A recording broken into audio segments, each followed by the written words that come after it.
let's just dive in today on today's topic, which is self-care is good for your relationships.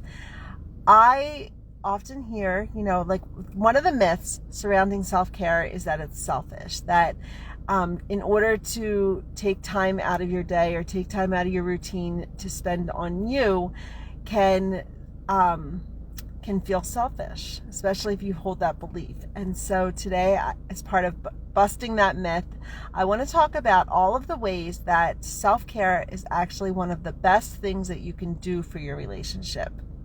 Because if you're not taking care of yourself, there's no way that you're able to have enough energy, resources, patience to be able to take care of everyone else that are depending on you, right? Like especially your kids and your spouse and even, around the community. If you're not fully taking care of yourself, if you don't have a cup that's overflowing, then you're going to feel very depleted and you're not going to have that energy to devote to others. If you're too tired or too stressed out, too overwhelmed to be the partner, the friend, the mom, the sister, all of the hats that you're wearing these days, if you're too stressed out, then you're not going to be the best person for them. And I know that in your heart is what you want to be, right? We want to be the best version of ourselves, and self-care is the ticket. Self-care is the way to get there. Self-care can help us regain the energy that we use when we spend quality time with our family and friends. It replenishes us. It restores our energy. But when you are so overcommitted and running yourself ragged by trying to make sure everyone else's life is perfect, or you're so busy like just preoccupied with everyone else's matters or everyone else's life, then you end up feeling just totally worn out and on the verge of burnout. So self-care is one way, it's the main way to help you regain that energy. When we haven't considered our own needs, it's very difficult to consider the needs of others. So that's why, today we're going to talk about just some ways. I've got a lot of ways actually, and I always hesitate when I do Facebook Lives that I feel like I just list stuff, but I just think it's really important. And if you take away just one of these things as a way to, if you're watching this live, definitely let me know. And I'm sorry, I know some of you RSVP to come to the live version and you're going to pop on here and see that it's a replay. I apologize for that. But if you missed the beginning, I just, I had to come early because of the snow, and I hope that you understand. All right. And if you have any questions about this, definitely pop them into the comments, because I will check back here later in the day to see if there's any questions or comments about what I'm talking about today. So self-care can help us feel fully present with our family. When you feel like you are rushing in double time, right? Like moving in fast forward and all you want to do is slow down. Self-care is a great way to help you slow down and allow you to be that fully energized, fully present for those who you care about. It can also help you be fully engaged with your family.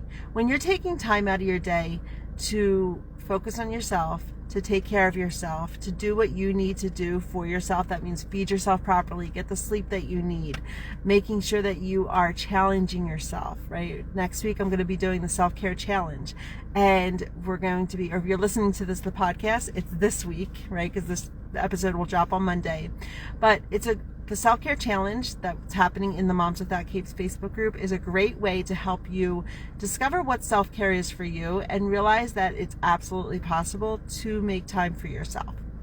So if you're not registered for that, get registered. But you're more able to give your family and your friends the attention that they deserve when you are making time and space for yourself. Oh, the ice is falling off of my windshield. Okay. You are able to show your loved ones that you value yourself and that you are worth valuing, you are worth respecting, you are worth taking care of, and that you matter.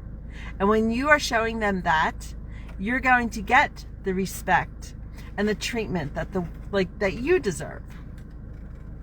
You're setting an example for your kids to take care of themselves. like, especially, well, I always say especially daughters, but sons too. Like, they're gonna, if they get married one day, right? Like, but I mean, even them, it's important for guys to take care of themselves too, of course. But when you are running yourself ragged, when you are, I keep saying that, but when you are just putting yourself on the back burner for so long, you end up, your kids are seeing that. Your kids are seeing that they may not even want to become a parent because they might think, like, if that's what parenting is, right? Like, seeing how stressed you are and seeing how just depleted you are, it's giving them the wrong message. And so take back your power. Show them that by example, what it means to take care of themselves, what it means to make time and space for themselves. Let them know that they're important by showing them that you are important. By practicing self-care, you're less likely to be taken for granted or to take your loved ones for granted.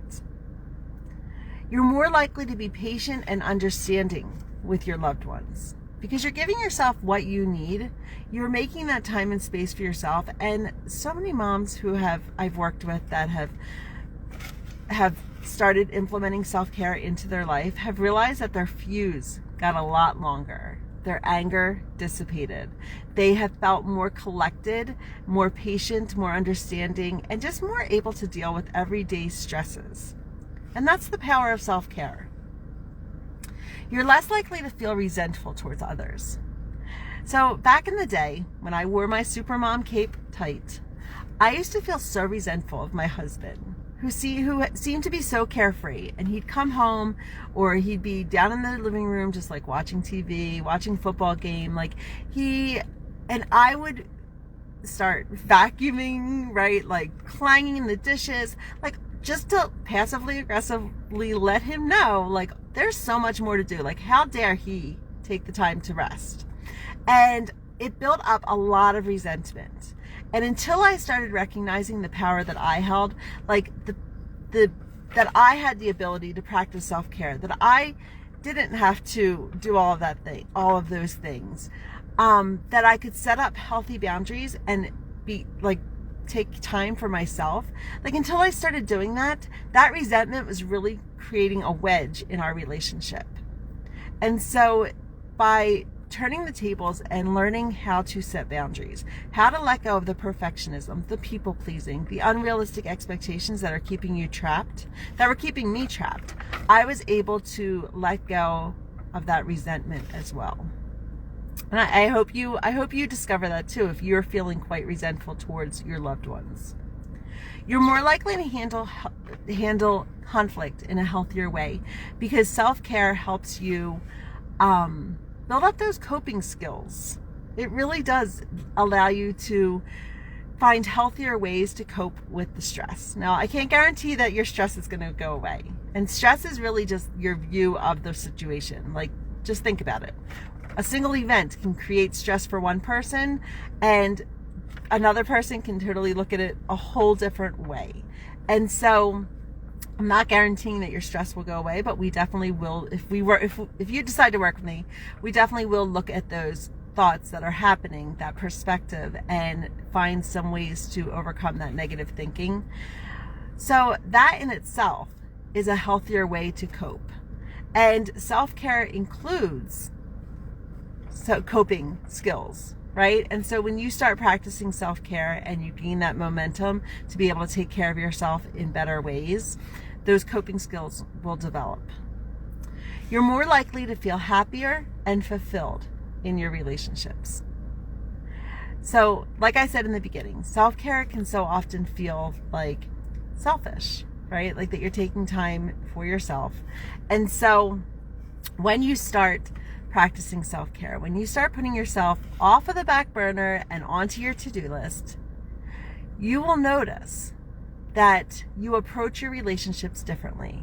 It causes a ripple effect to your family and friends, and you're going to feel more fulfilled, and your happiness is by default going to increase. It's like a natural consequence of putting yourself on your to-do list. And we often think the opposite, right?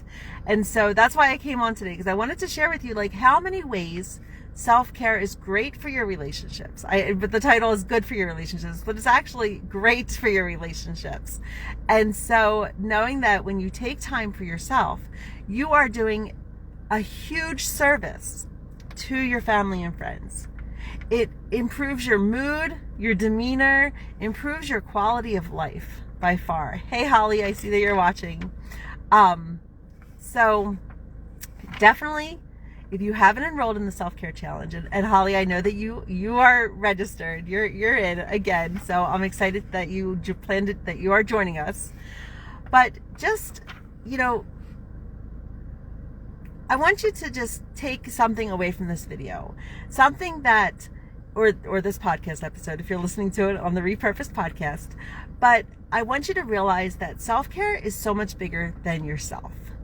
We call it self-care because it's taking care of yourself, but it really affects everyone in your life, all of your relationships. So don't be afraid to make it part of your routine. That's it. That's all I got today. Go and register for the self-care challenge. I'm going to head into the Y, do a few laps, and then head home to my nice and warm, cozy house. All right, everyone, have a great day, and I will see you in the group.